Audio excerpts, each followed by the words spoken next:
Hello, lovelies. You're listening to episode 52 of the Broken Enchantments podcast, written and read by Elizabeth Wheatley. That's me. I hope you enjoy this week's episode. Be sure to check out my Patreon for next week's episode, now available. You can check out the links below. Happy listening.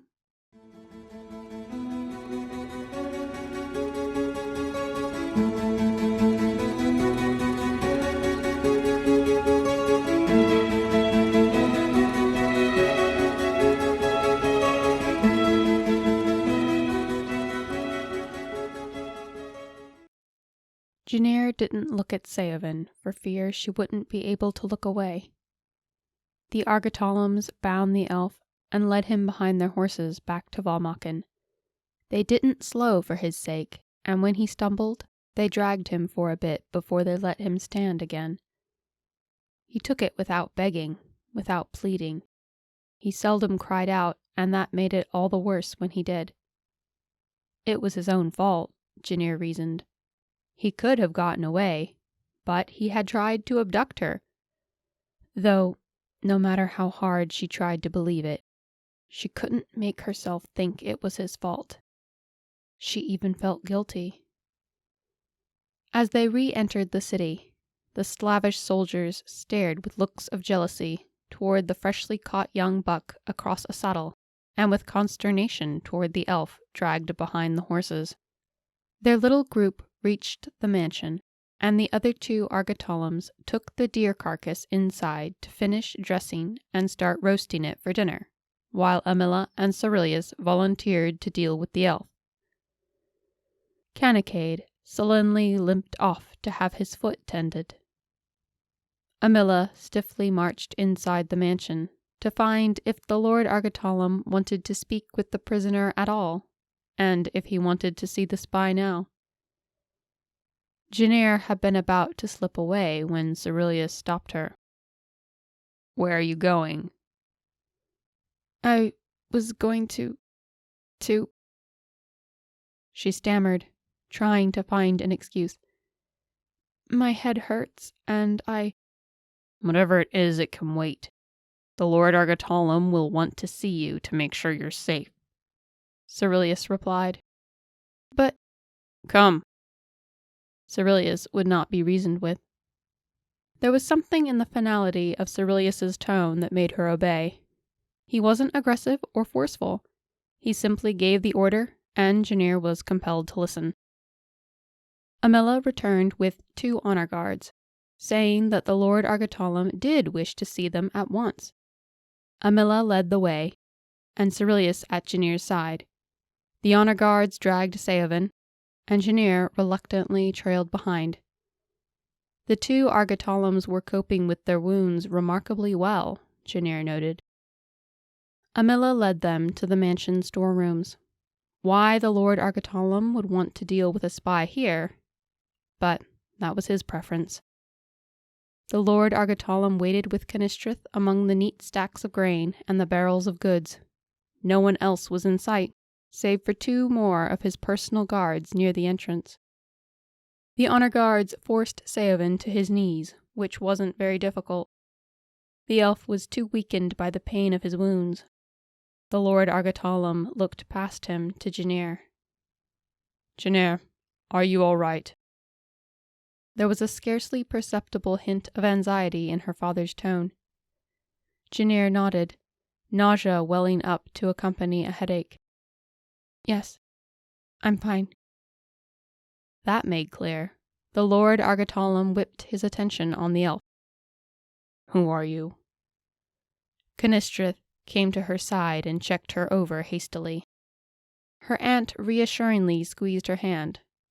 Janir didn't squeeze back. Saoven didn't reply at first. "Answer me." The Lord Argetallam jerked his head at Cerilius, and the Argetallam Morton jabbed a carcatan into Saoven's back. The carcatan's shriek drowned out Saoven's cry of distress. Janir looked away, choking back a whimper. "Answer me," the Lord Argetallam commanded. Saoven drew a deep, labored breath.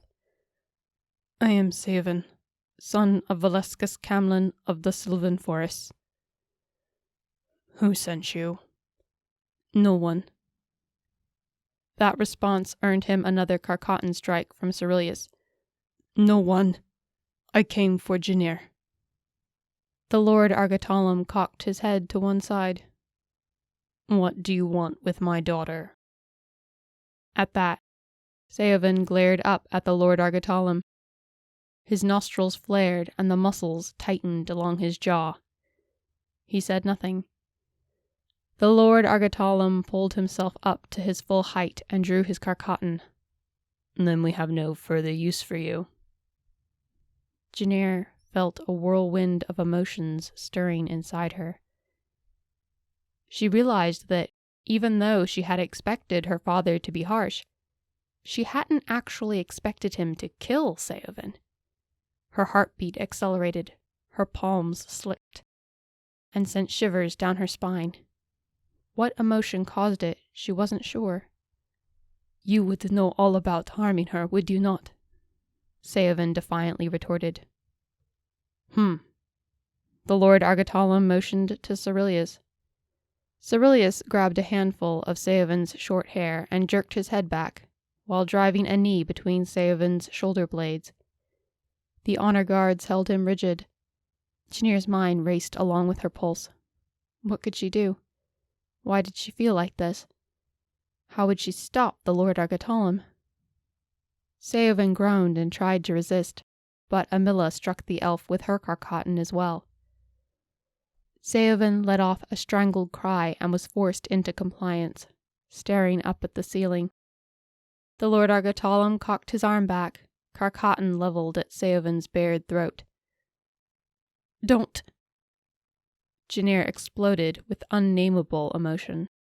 Even the Lord Argetallam jumped. What, Janir? Don't. Please don't. She couldn't express her mind when she didn't understand it herself. The idea of Saoven dying sickened her. More than just sickened, it made every part of her scream in desperate protest. Amilla and Cerilius exchanged looks, then turned to Canistrith. Canistrith reached for Janir as if to calm her, but Janir ignored the Mortana. We'll talk about this later. My lord, please don't kill him. Janir felt her insides were twisting into a knot. She had to save Saoven. Saoven couldn't die. Janir dropped to her knees, voice cracking in panicked desperation. Lord Father, I beg you. Silence. The Lord Argetallam backhanded her across the mouth. Janir was knocked to the ground, face numb. She laid on the stone, tears of pain and fear blurring her vision. Don't touch her, the elf bellowed. You lay a hand on her again. You are not in a situation to give orders, the Lord Argetallam growled. Janir's whole body seized as a tremor ran through her bones. A green flicker went over her vision. Her hands danced and skipped across the stone, unable to stay still, and a steady vibration rattled her spine. Janir trembled. She shuddered, a broken groan spilling from her lips as the virid sheen flashed across her eyes. A nameless, fiery emotion welled up inside her chest. The welling sensation of power bloomed behind her rib cage, and for a moment, Janir thought she would burst.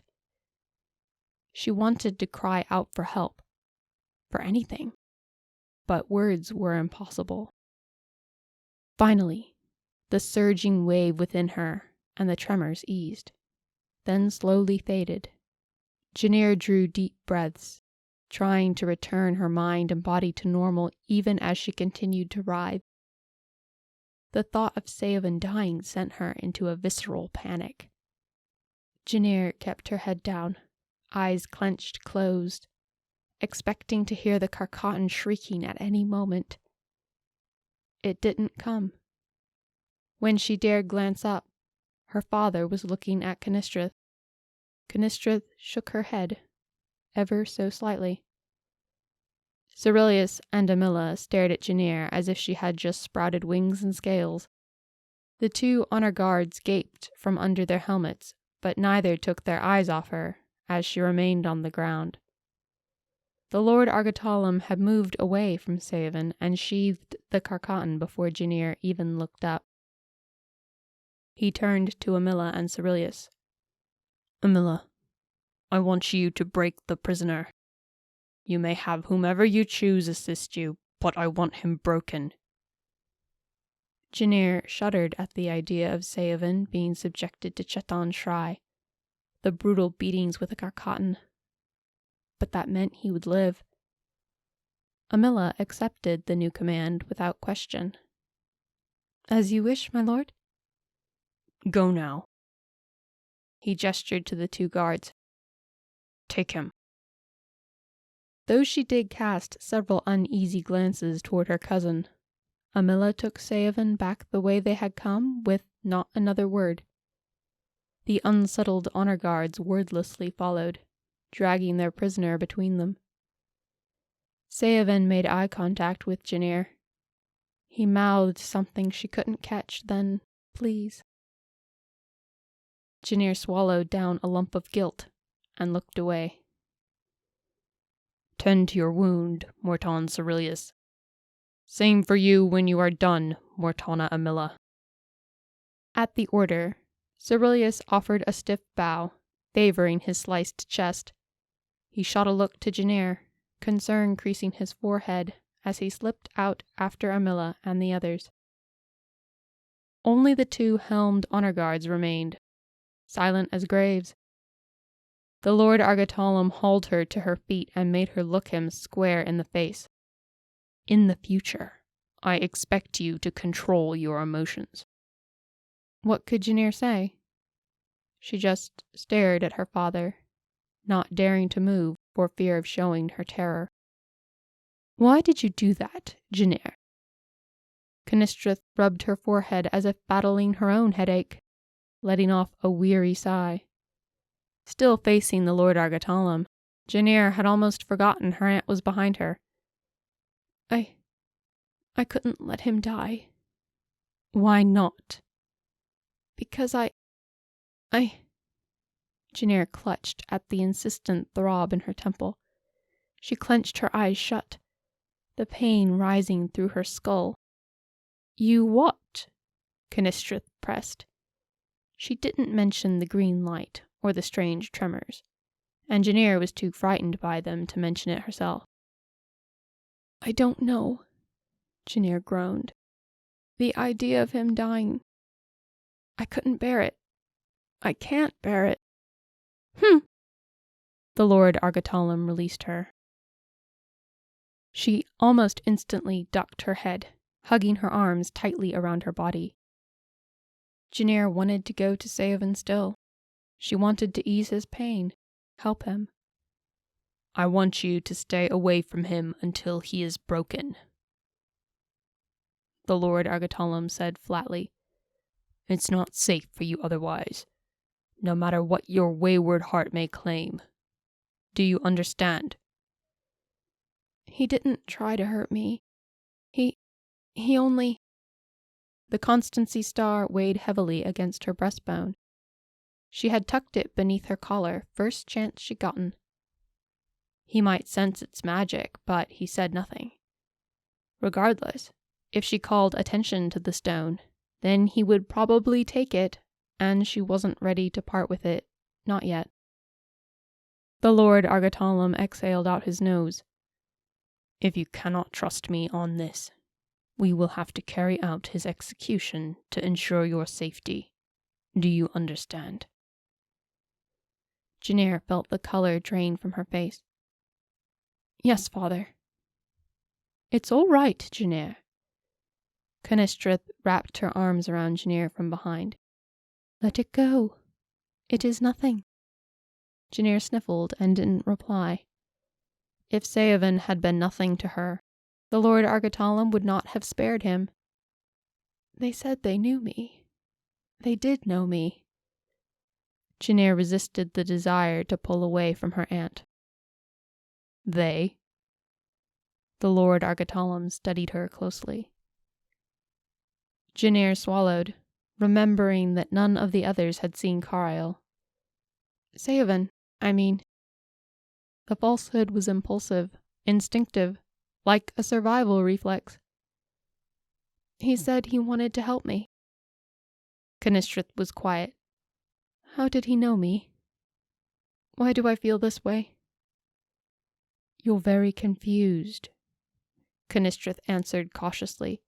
Your mind is still healing. I am not insane. The words came with an iciness that surprised even Janir. I'm not a madwoman. I know that. It's been a long day, Knistrith hastily interrupted, gripping Janir's arm unusually tight. Why don't you rest, and we can talk about it later?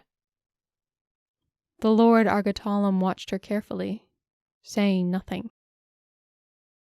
You both know, don't you? Or you suspect? She cast her gaze between her aunt and father. Janir's hands closed into fists.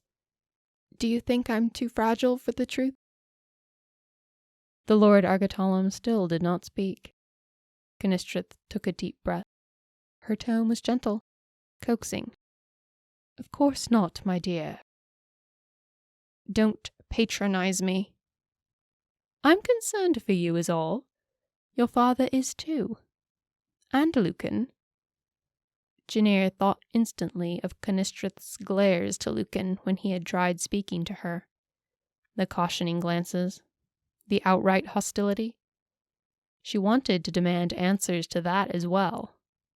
But her headache sent an abrupt throb through her head so sharp she saw white streaks. With a whimper, she clutched her temples. Father. Janir clutched at her head, pushing Knistrith away. Father, please tell me what's happening. The Lord Argetallam simply shook his head. I don't know, Janir. He took a slow breath. Your mind is too strong for your own good. Before Janir could press him for what that meant, the headache shot even sharper through her head. She doubled over gasping, and yet neither her father nor aunt asked why. Come, I'll see you to your room. Knistrith didn't wait for permission this time. She grabbed Janir's closest hand and set off. You have been listening to Broken Enchantments, written and read by Elizabeth Wheatley.